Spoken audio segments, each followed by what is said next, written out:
What?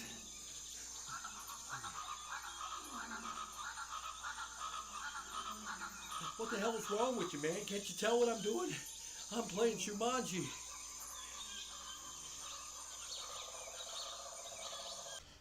What the hell, man? Nate, what are you doing over there?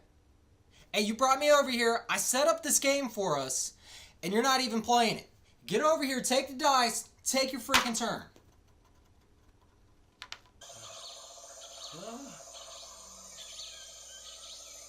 There it is.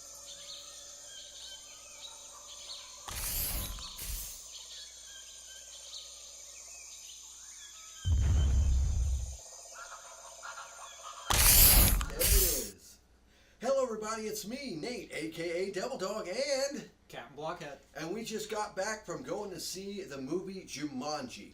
I'm going to give you a basic rundown of the movie at first, not going to get into major details, and then we'll discuss the movie afterwards. Now, first of all, this is indeed an actual sequel to the original movie. It is not a remake. It's actually a sequel. They have some really good tie-ins with the first movie, including referencing Robin Williams' character, Alan Parrish. Yes. And they also did a tie-in with, at the very beginning, you see at the end of the last movie when they dumped the board game out on the beach, that's where they find it in this, and then they pass it on. And basically what happens is when the one father finds it and gives it to his son, the son don't want to play the board game because he's not into board games. No one plays board games anymore. Plays board games in the 90s. Now it's video games. So Jumanji changes itself from a board game into a game system.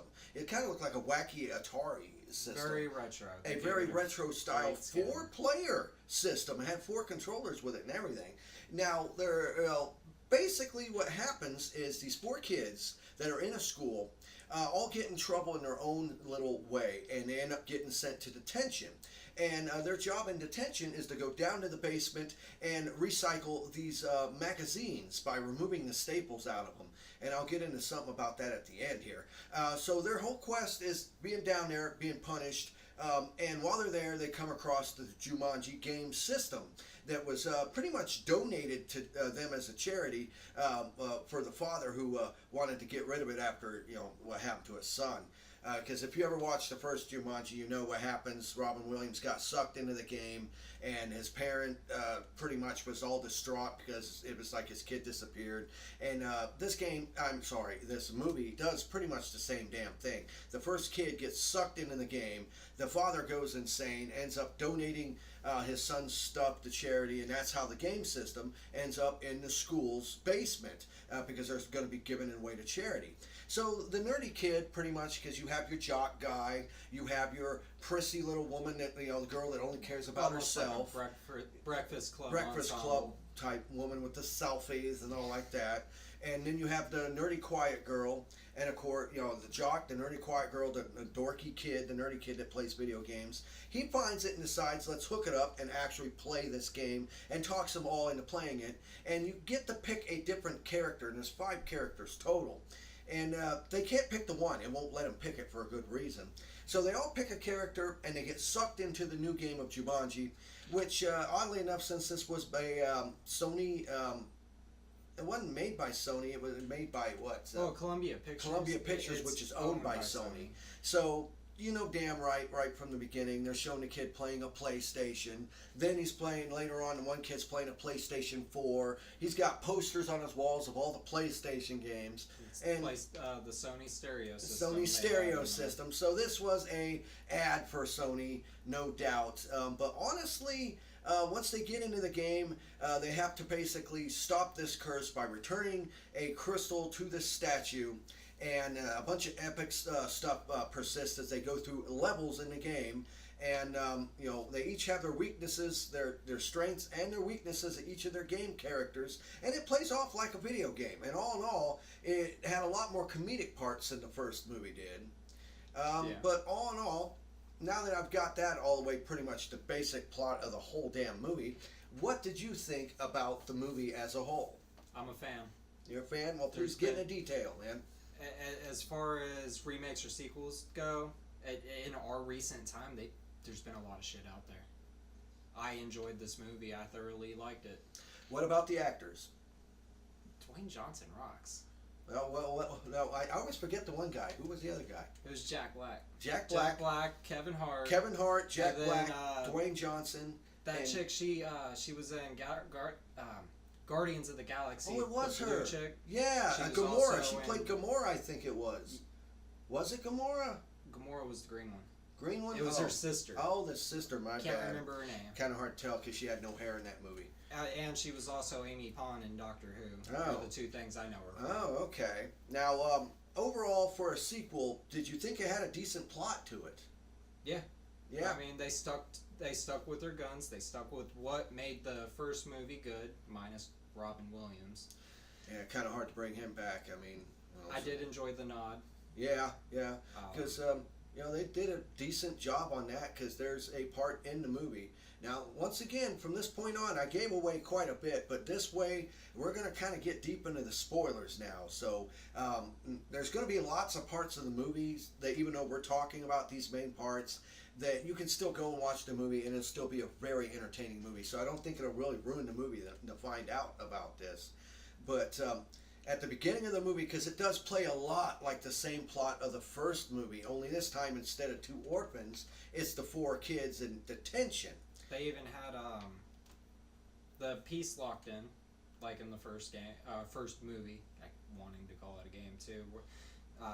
In the original movie, they had the piece locked in on the game board, and then they couldn't select the one character in the game. Yeah, because the guy, it was back in 1990, 96, that he had pretty much didn't want to play the board game, so Jumanji turned itself into a video game, and when he played it, he picked the one character who was like basically a pilot, and he got sucked into the game.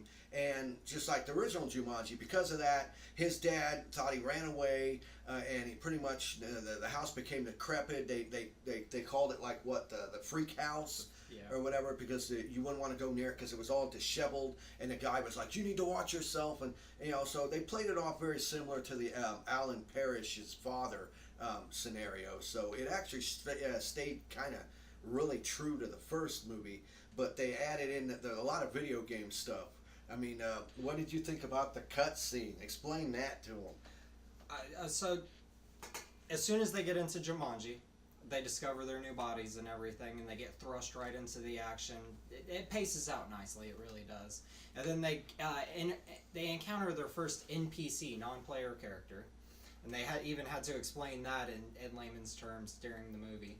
And like no one knows what an NPC is. So a letter is handed over, or just mysteriously appears in his hand, however you want to look at it, and he starts reading the letter out loud. Pretty much the main character.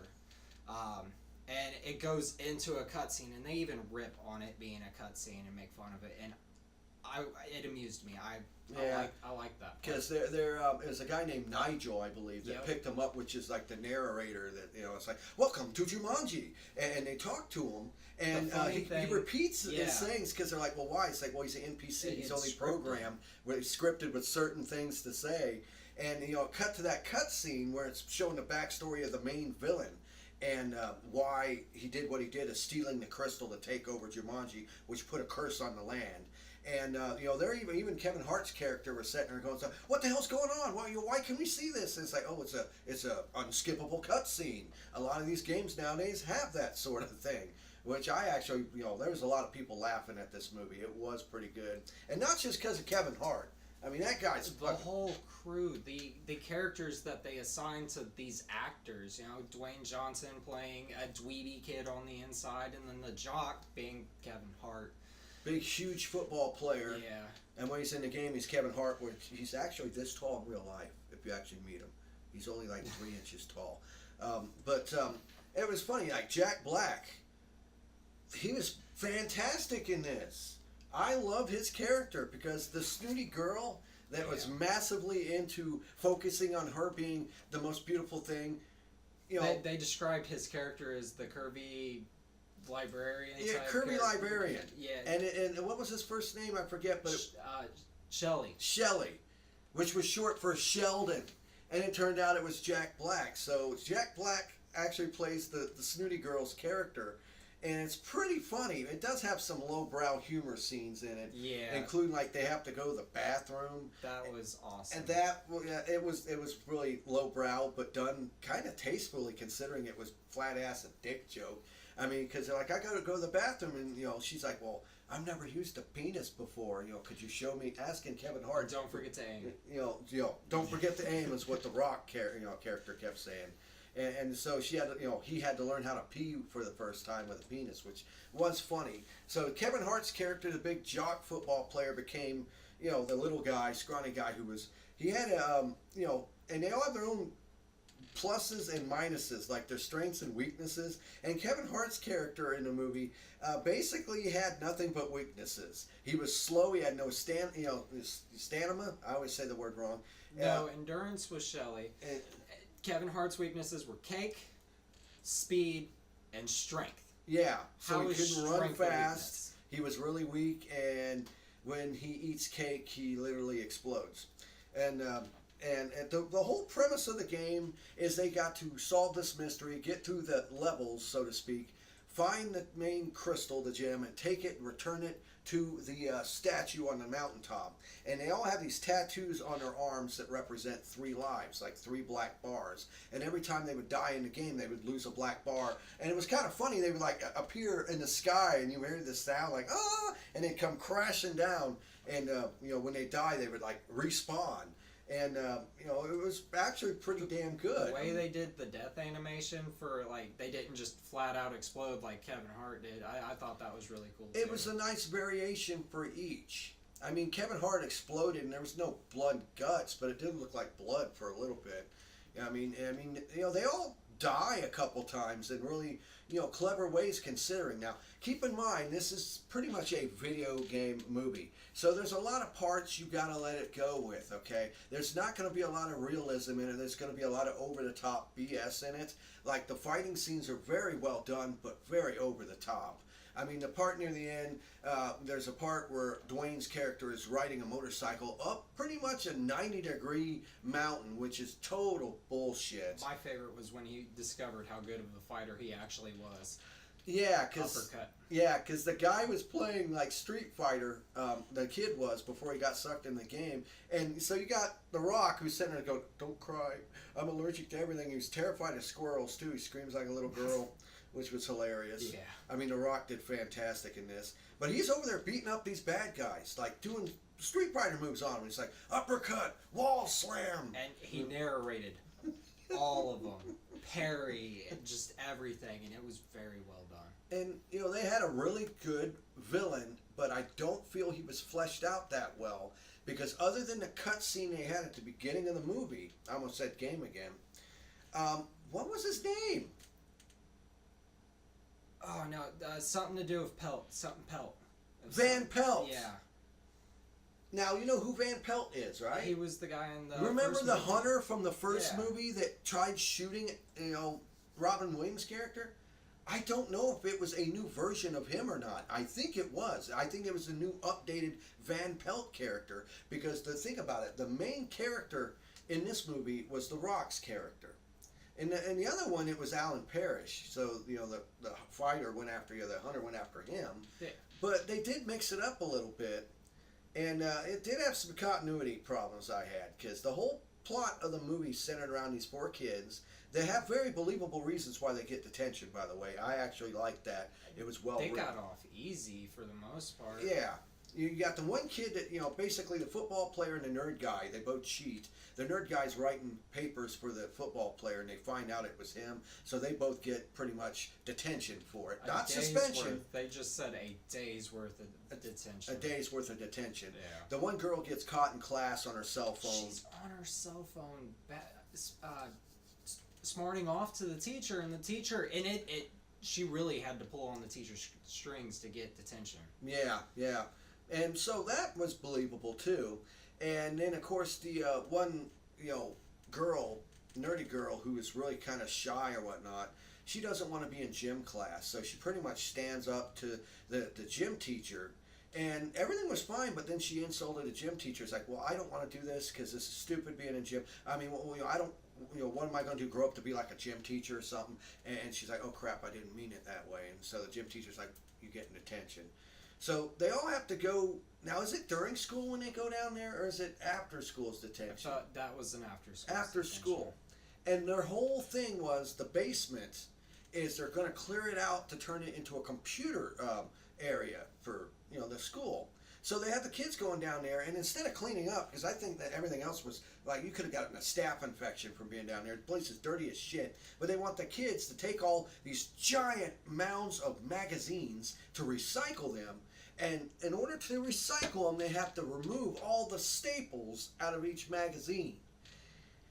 And that brings up the biggest plot point to this movie. The main meaning of this movie is, kids, if you're in detention, in a school basement, and you need to get rid of staples out of magazines, play the Jumanji game.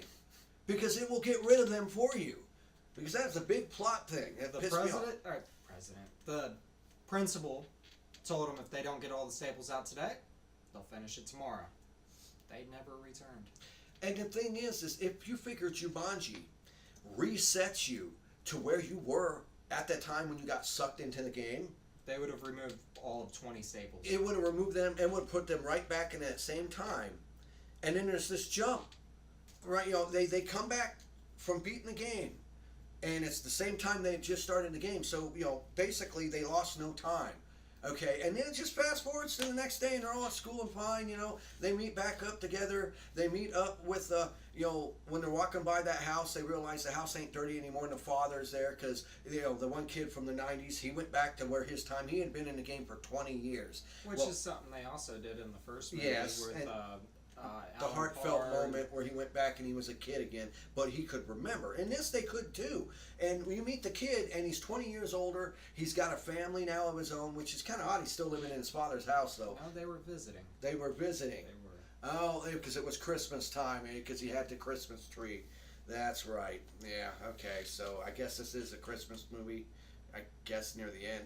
But the thing is, though, they never show these kids getting the staples out of the magazines. It just jumps from that part, and it's like, okay, they should at least have one part where they said, damn, after that time we spent in Jumanji, that was a nightmare getting all those staples out in one day. Because there was no way in hell they could have gotten all those staples out of those magazines in one day, and the principal knew that. But mysteriously, they're back at school the next day, and then they say it was on the weekend too? Yeah, they were taking staples out on a Friday. And they were complaining about having to go back the next day. They have to go on Saturday. But all of a sudden, the next scene when they're out, it's the next day at school, which we mean next week, okay, the new week.